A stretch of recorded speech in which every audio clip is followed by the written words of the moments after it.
খালি উল্টা পাল্টা রিপোর্ট করে বুঝছো। এমনি মানুষেরা কয় যে হলুদ হলুদ। আচ্ছা এখন পুলিশ কেঙ্কা? পুলিশ তো আরো খারাপ, যেটি টাকা সেটি খেলে ওরা। তাহলে ডাক্তার কেঙ্কা? ওরে আল্লাহ, ডাক্তাররা তো কষায়। ওষুধ কোম্পানিতে ব্যবসা করবি, আবার পরীক্ষা দিবি, সেটি থেকে ব্যবসা করবি, মানে যাতেও কাটবি আসতেও কাটবি। তাহলে ইঞ্জিনিয়ার?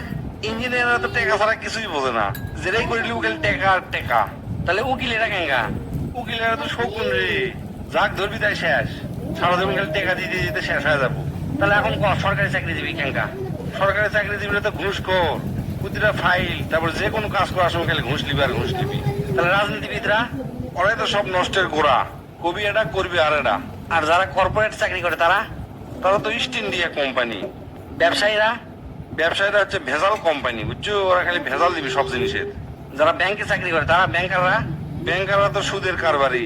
তাহলে কবি সাহিত্যিকরা কেঙ্কা? কবি সাহিত্যিকরা তো ধান্দাবাজ। আর কণ্ঠশিল্পী আর অভিনেতারা কেঙ্কা? নাউজুবিল্লাহ আস্তাগফিরুল্লাহ, এটা তো গুনার কাম রে। তাহলে এখন ইমাম আর মুয়াজ্জিনরা কেঙ্কা? ওরা তো ধর্ম ব্যবসায়ী। সবই তো কোনো আত্ম নাই কেউ। তাহলে ভালো কে? শোন, ভালো কেউ লয়, আবার ভালো সকলি। সব জায়গা থেকে দুর্নীতি করা যায় বুঝছো, আবার সব জায়গা থেকে ভালো থাকা যায়। কিন্তু আমাদের খাসলত কি, ভালো থাকবার পারি না। ঠিকই কছু রে, আসলে আল্লাহ 6টা ভালো জিনিস 6 জায়গাত থসে, কিন্তু আমরা ওই জায়গাত না খুঁজে খুঁজি হচ্ছে অন্য জায়গাত। কি কি কথা না আমি বুঝলো না, ভালো করে বুঝে দে।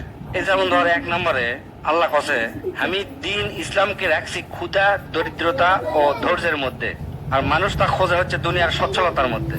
2 নম্বরে আল্লাহ কসে আমি সম্মান ক্ষমতা রাখছি হচ্ছে শেষ রাতের ইবাদতের মধ্যে, অথচ আমরা সেটি খুঁজি না। আমরা খুঁজি কোটি শাসক হওয়া এবং ক্ষমতাবান হওয়ার মধ্যে, যে ক্ষমতাবান হলেই পেন আমরা সম্মানিত হব, আসলে কিন্তু তা লয়। 3 নম্বরে আল্লাহ কসে আমি সুখ শান্তি এরা ছেড়ে দিয়েছি জান্নাতের জন্য, অথচ মানুষ সেটা বোঝে না। মানুষ খোঁজে কি দুনিয়ার মধ্যেই মনে হয় সব সুখ আর শান্তি আছে, আসলে তা লয়। 4 নম্বরে আল্লাহ কসে আমি বরত্ব রাখছি হচ্ছে বিনয় আর নম্রের মধ্যে, কিন্তু মানুষ তা খোঁজে অহংকারের মধ্যে, চরম অহংকার করে। মানুষ মনে করে অহংকারী হলে বেন অনেক বড় হওয়া যায়, আসলে কিন্তু তা লয়। 5 নম্বর খুবই গুরুত্বপূর্ণ।